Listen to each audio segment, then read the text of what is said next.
Hello everyone, welcome to my YouTube channel. So this is the very first video on my channel. As I told you that I'm going to deliver you all the lectures of accounts and business studies of class 12th. The entire syllabus will be covered, plus you will get all the notes. Okay. So we are beginning with the accounts today. We'll start with the partnership accounts first, and then we will proceed to the company accounts after this. Okay, so first chapter we are going to take is goodwill.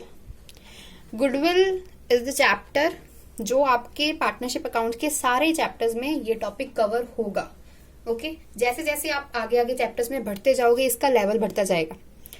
इस chapter में तो हम basic ही करेंगे कि goodwill के क्या methods हैं. आगे जो होंगे इसके ट्रीटमेंट थोड़े इससे सुपीरियर होंगे, इससे हायर लेवल के होंगे. Okay, let's start with it now. What is the meaning of goodwill? Goodwill होती क्या है? Goodwill is the reputation of business. Suppose there is a company और there is a business going on in the market, namely XYZ. Okay, या shop है या business है या firm है, कुछ भी है, उसका नाम है XYZ. तो उसके प्रोडक्ट्स बहुत अच्छे होते हैं, उसकी जो प्रॉफिट्स हैं वो बहुत ज्यादा आते हैं. सारे लोग जो हैं वो उसी कंपनी को प्रेफर करते हैं या उसी शॉप को प्रेफर करते हैं. तो उसकी गुडविल ज्यादा होगी, उसकी रेप्यूटेशन ज्यादा होगी. ठीक है. अब नेक्स्ट क्या है? It is an intangible asset. Intangible asset कौन सा होता है? Which can't be touched and seen. जो ना हम जिसको टच कर सकते हैं और ना ही देख सकते हैं. It can only be felt. Okay, तो रेप्यूटेशन जो है, इज्जत जो है, वो सिर्फ हम महसूस कर सकते हैं. We can't touch it, we can't see it. Okay, next है it can't be separated from business. हम इसको बिजनेस से सेपरेट नहीं कर सकते हैं. ये कभी भी बिजनेस से अलग नहीं हो सकती. अब नेक्स्ट क्या है? When valuation of goodwill is necessary. अब गुडविल को कब वैल्यू करना है? First in the case of sole proprietorship. जब sole proprietorship kind of business है तो कब हम करेंगे? जब कोई उसका पार्टनर आएगा जो एक और उसके साथ वाला एडमिट होगा बिजनेस में, तब, या फिर उसने जब बिजनेस को बेचना है किसी और को. ठीक है. और या फिर जब वो अपने बिजनेस को, अपनी सोल प्रोप्राइटरशिप को कंपनी में कन्वर्ट कर रहा है, तब. ओके, तब हमने गुडविल को वैल्यू करना है. नेक्स्ट क्या है? Partnership firm. पार्टनरशिप फर्म में क्या है? First we will value it when in case new partner is being admitted. जब कोई न्यू पार्टनर आएगा, फर्स्ट ये है. नेक्स्ट क्या है? जब हम इसको बेचेंगे तब. और नेक्स्ट क्या है? जब कोई पार्टनर की डेथ हो जाती है या फिर वो रिटायर हो जाता है.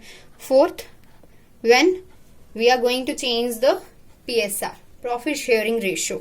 प्रॉफिट शेयरिंग रेशो आपको नेक्स्ट चैप्टर्स में पता चल जाएगा. एडमिशन में, रिटायरमेंट में, उसमें आपको अच्छे से पता चल जाएगा कि प्रॉफिट शेयरिंग रेशियो क्या होता है. Okay,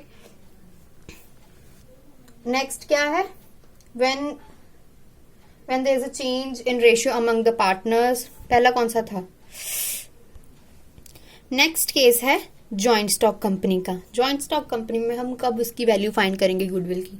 we will find the value of goodwill when the existing company is being taken by another company. जब जो हमारी कंपनी है जो चल रही है वो कोई और कंपनी ले रही है, तब. ठीक है, तब हम उसकी फाइंड करेंगे वैल्यू. नेक्स्ट है कि कौन से फैक्टर्स हैं जिससे हमारी गुडविल को फर्क पड़ता है. What are the factors determining goodwill? तो फर्स्ट कौन सा है? Nature of business. Nature of business में आता है कि जो हमारी बिजनेस है, जो हम गुड्स में डील कर रहे हैं, गुड्स और सर्विसेज जो भी हम प्रोवाइड कर रहे हैं, उसका टाइप क्या है. पहला कौन सा हो सकता है कि जो हमारी जो गुड्स हैं, they are the minimum requirement, मतलब जो नेसेसरी गुड्स हैं, डेली यूज की गुड्स हैं उनकी. तो डेली यूज की जो गुड्स हैं उनके जो प्रॉफिट्स हैं वो कांस्टेंट रहते हैं, वो चेंज नहीं होते. ठीक है. So there are profits. जो उसकी डिमांड है वो भी कांस्टेंट रहती है. जो प्रॉफिट फ्लक्चुएशंस होते हैं, जो उसकी चेंजेस नहीं होते, उसमें ज्यादा चेंजेस नहीं होते. वेयर एज जब जो लग्जरी गुड्स हैं, ठीक है, मतलब जो फैशन के लिए या पब्लिक टेस्ट के लिए यूज होते हैं, उनकी जो प्रॉफिट्स हैं वो इनस्टेबल रहते हैं. प्रॉफिट्स इनस्टेबल रहेंगे तो ऑफकोर्स उनकी जो अप डाउन रहती है, लॉसेस भी होते होंगे, प्रॉफिट्स भी होते होंगे. ठीक है. डिमांड भी उसकी स्टेबल नहीं रहती है. सो इसमें क्या है? नेचर ऑफ गुडविल के टाइप में जिनकी, जैसे फर्स्ट में उसकी डिमांड भी कांस्टेंट है और जो प्रॉफिट्स हैं वो भी स्टेबल है, और जिसके प्रॉफिट्स स्टेबल हैं उसकी जो गुडविल होगी वो भी ज़्यादा होगी। और जिसके प्रॉफिट्स स्टेबल नहीं हैं, ठीक है, जो दूसरे है उस मतलब जो फैशन के लिए यूज़ हो रही हैं या टेस्ट के लिए, तो उसकी गुडविल भी कम होगी जिसके प्रॉफिट स्टेबल नहीं है। Trend in profits and nature of business, ये थोड़ा सा हल्का सा ये जो पॉइंट्स हैं ये कनेक्टेड हैं, क्योंकि इसमें भी प्रॉफिट्स की बात हो रही है, तो ये तो टोटली प्रॉफिट्स पे ही बेस्ड है। नेक्स्ट है रिस्क इन्वॉल्व। रिस्क का क्या है? अब जिस बिजनेस में रिस्क ज़्यादा है उसकी गुडविल कम होगी, जिसमें रिस्क कम है उसमें गुडविल ज़्यादा होगी। Okay, it was simple. और ट्रेंड एंड प्रॉफिट्स का मैंने आपको बता दिया, जिसके प्रॉफिट्स हायर हैं उसकी गुडविल भी ज़्यादा होगी, जिसके प्रॉफिट्स कम हैं उसकी गुडविल भी कम होगी। तो ये थे फैक्टर्स डिटरमाइनिंग गुडविल, ये मेन थे, ठीक है। अब हम नेक्स्ट टॉपिक करेंगे nature of goodwill. So what is nature of goodwill? Nature में हम बताएंगे सबसे पहले कि it is an intangible asset, जो मैंने पहले बताया था कि we can't see it, we can't touch it, we can only feel it. Next है it can't be sold independently, इसको हम बेच नहीं सकते हैं, बिजनेस से अलग करके नहीं बेच सकते हैं। इंडिपेंडेंटली का मतलब यहाँ पे है कि हम इसको बिजनेस से अलग नहीं कर सकते। ओके, नेक्स्ट पॉइंट में भी सेम है कि अनडिटैचेबल फ्रॉम बिजनेस। फोर्थ पॉइंट है can be sold only when business is sold, तभी बेची जा सकती है जब पूरा बिजनेस बेचा जा रहा हो। Okay, related with profits of business, same जो हमने पीछे पॉइंट किया डिटरमाइनिंग वाले केस में, फैक्टर्स डिटरमाइनिंग गुडविल वाले केस में, कि जो इसका प्रॉफिट्स के साथ क्या रिलेशन है। ओके, नेक्स्ट है टाइप्स। टाइप्स में हमने 2 बेसिस पे क्लासिफिकेशन की हुई है। First is accounting classification, next है जूलॉजिकल क्लासिफिकेशन। अकाउंटिंग क्लासिफिकेशन में क्या है? पहली है परचेज्ड गुडविल, नेक्स्ट है self generated goodwill. Purchased goodwill में क्या है?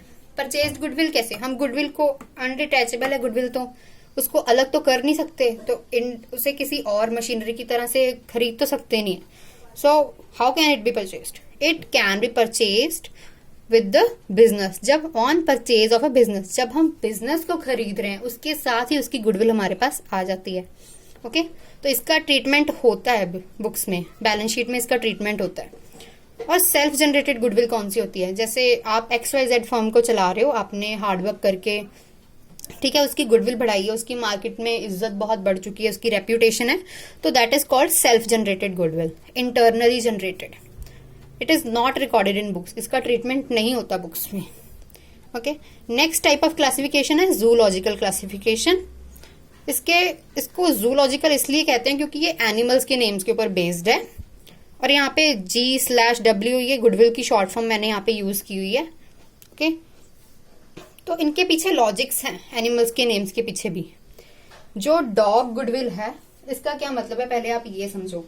डॉग गुडविल और कैट गुडविल में बहुत माइनर सा डिफरेंस है, तो वो आपको अच्छे से समझना है। डॉग गुडविल इज, जैसे डॉग एक, अब जो फेथफुल डॉग होता है वो अपने मालिक के साथ अटैच्ड होता है, ठीक है, लेकिन प्लेस से नहीं होता, उसको सिर्फ अपने ओनर से मतलब होता है, ओनर से, ठीक है, प्लेस से नहीं होता।